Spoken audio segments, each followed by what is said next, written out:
what's up guys? Welcome to episode 41 of Retro Buyer's Guide. Today we're going to be taking a look at the PC Engine Duo R. Now this is one of my all-time favorite consoles that I've acquired in the several years I've been collecting, and it just has an absolutely fantastic library of games. I love this machine. We'll get into those in a second. So this was manufactured by NEC and released in Japan only in 1993. It originally sold for 39,800 yen, which is roughly about $375 in the US. Now in the United States, we got the Turbo Duo was released over here, and there was also the CD expansion for the Turbografx 16, neither of which sold really well. Both of them did pretty poorly over here. But there was a small dedicated group of enthusiasts who loved the Turbografx and the Turbografx CD and Duo when they came out here in the US. One good thing about the Duo R is that the Turbografx CD and specifically the Turbografx Duo, the black one, are kind of notorious for having bad capacitors in them, and over time they tend to pop and leak all over the motherboard, causing all kinds of problems. The Duo R has better capacitors in it, so you generally don't need to have it sent in to have somebody repair and change the capacitors on them. Another good thing about the Duo systems in general is that the CD system that you could buy as an attachment, I should say, for the Turbografx 16 required CD system cards to play certain games, and so you would have to buy I think there were 3 different cards. There's the CD System 1, 2, and 3.0 cards. The Duos have all of those built in, so you don't need to buy any specific cards to put into this. Now let's take a look at the console itself. Right here on the front you have an open button, which will pop open your CD tray. Nothing much to say there, but the build quality feels really good on the door here. Pretty sturdy. You have a red LED to show you when the CDs are being read. And over here is your HuCard slot so that you can play regular PC Engine games, unless you have an Everdrive, in which case you can make it region free. But they would go into here, and I'll show you what a HuCard game is in a second if you haven't seen one of those. Let's finish looking at the console though. Here on the front we have your power button, which just slides from the left to right there. One controller input.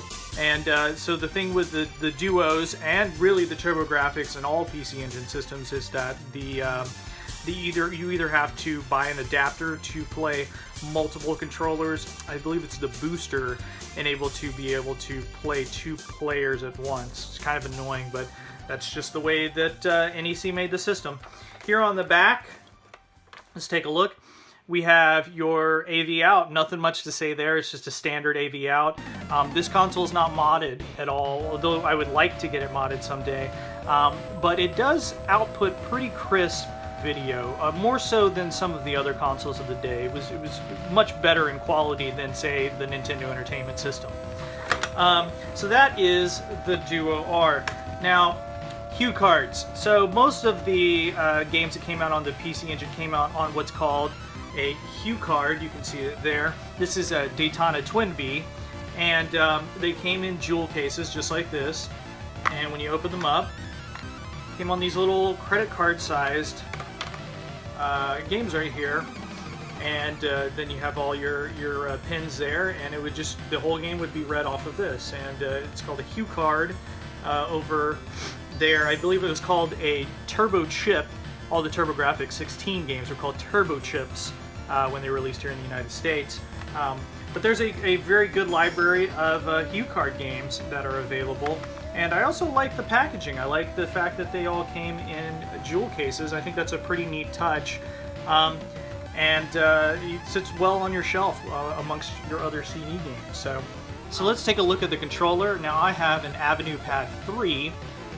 Most of the Duo Rs come with a 2-button joypad. However, the Avenue Pad 3 allows you to use a 3rd button here, which you can use as run, which you can program it to do either.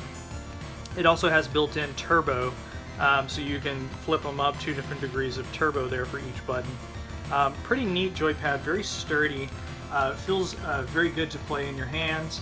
I like it a lot. So one thing to note is if you buy a Duo R, you will not be able to play Turbografx games in it without one of these. Now this is a Everdrive. This is essentially a flash card for the PC Engine Duo R, but using this will allow you to play American games that were released on the Turbografx 16. Here you can see on the top, maybe a little bit too thin, there is a mini SD card plugged into it, and you can dump your ROMs onto that. And once you plug this into that, you can play either PC Engine or Turbografx 16 games released in North America. So I highly recommend picking one of these up if you're going to get a Duo R.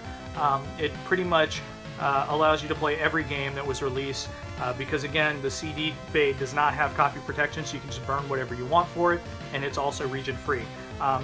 Having this allows you to play all of the Turbografx 16 games and PC Engine games, and there's a huge library available, and there's a lot of fantastic games that you can go through. Speaking of games, let's take a look at some of those now. Hands down, the most collectible and arguably best PC Engine CD system game is Castlevania Rondo of Blood. Now this is also one of my personal favorites because it took Castlevania into a completely different era with alternate routes, many hidden secrets, multiple playable characters, and a soundtrack that is just killer. And because CDs as a format had so much extra storage space, you got all of that plus anime cutscenes which told you the story of Richter Belmont. The game is absolutely striking from the moment you turn it on, and you can tell it's not just another 2D side-scrolling Castlevania. Having that extra space, that 700 megabytes on CD format, really allowed the developers to go all out and pack this game full of content, and man, there is a lot of content here. Altogether, Castlevania Rondo of Blood takes Richter Belmont through 9 different stages with 4 alternate routes, many of them cleverly hidden inside the stage. Even falling down a pit, which in most classic Castlevania games will get you killed, can lead you to a completely new area. One thing you'll immediately notice about Castlevania Rondo of Blood is that it's hard. Some of the hardest boss battles that I've had in any Castlevania are in this game. Thankfully, Richter has one new tool that can level the playing field a little bit, the ability to use an item crash. If you have enough hearts, pressing the run button will allow you to use the item's special attack, which can deal heavy damage to anything on screen. Some of the bosses also have final attacks which they'll use after they're dead. I completely forgot about this one. Finding some of the hidden paths in Rondo of Blood will require some trial and error. For instance, when I fell down one of these pits, I noticed that there was another screen it took me to. But you fall down the right pit, and you land on a platform, which will take you to a new location. Finding these alternate routes is key to getting the 100% completion rate in Rondo of Blood, because your main objective, aside from killing Dracula that is to locate and rescue 3 different maidens, who are also hidden throughout the levels. Rescuing a maiden will play a cutscene, and rescuing one of them, Maria, basically unlocks easy mode as she is super overpowered.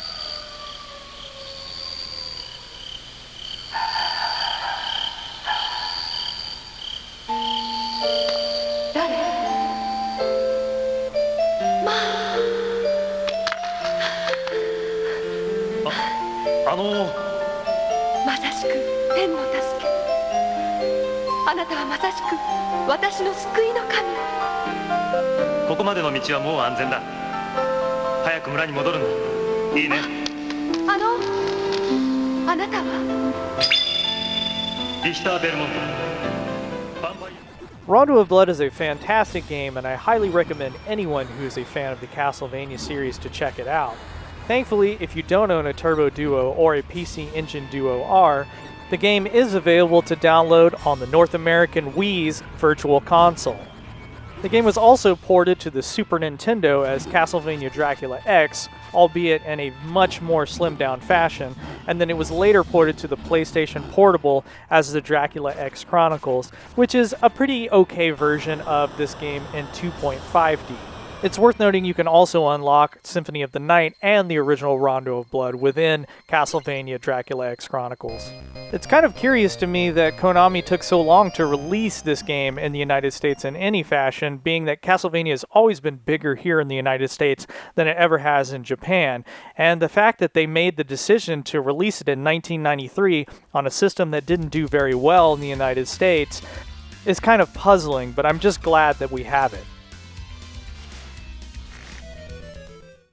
Now let's check out a not very good game for the PC Engine Duo. That is Fighting Street, or as you would probably know it, the original Street Fighter. For some reason, Ryu has red hair, and he's fighting some guy named Joe here in the first stage. Let's check out some of the gameplay. So yeah, this is Fighting Street, and it's pretty awful in every way. There's actually not a lot here to indicate that this series would go on to become the Street Fighter we know and love today. It's very clunky to control, and there's not a lot of skill involved in winning. As a matter of fact, I'm pretty sure I just mashed buttons the entire time and eventually came out on top. One thing that I do love about this game, though, is the awful voice samples at the end whenever you beat your opponent.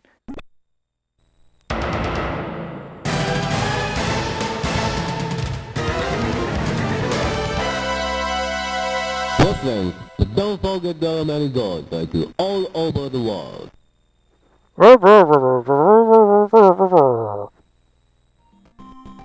Alright, finally, let's take a look at one HuCard game. This is Bonk's Revenge, and it's one of my favorite titles for the Turbografx 16. Back in the days of mascot mania, when every video game company needed to have a mascot to sell their console, i.e. Mario with Nintendo, Sonic with the Genesis, NEC had Bonk the Caveman. Bonk's main weapon is his huge noggin, which he can use to bash up against things.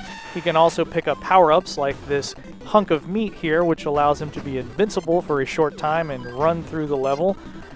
He can also gain a power-up which allows him to fly. Here I'm using that power-up to access a secret bonus level.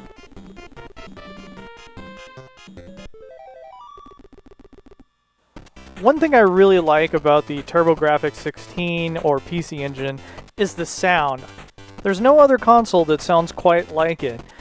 But let me get back to Bonk. Bonk's Revenge is definitely my personal favorite of the 3 Bonk games that came out. I think as a side-scrolling platform game, it's pretty fun, although somewhat difficult to control. Bonk feels a little bit stiff, but it's nothing that you can't get used to. All 3 games were really a graphical showcase for what the system was capable of. There are a lot of huge sprites and big bosses to defeat. There are also a lot of secrets to find if you're willing to take time to explore each level. I definitely recommend picking it up, and thankfully it's still somewhat affordable at around $40 to $60 on eBay. Alright guys, that's going to do it for episode 41 of Retro Buyer's Guide. Thanks so much for all of the new subscribers, and thanks so much to everyone who takes time to like and subscribe and tell your friends. I really appreciate it, and I look forward to making more videos for you guys in the future. But until then, take care, happy collecting.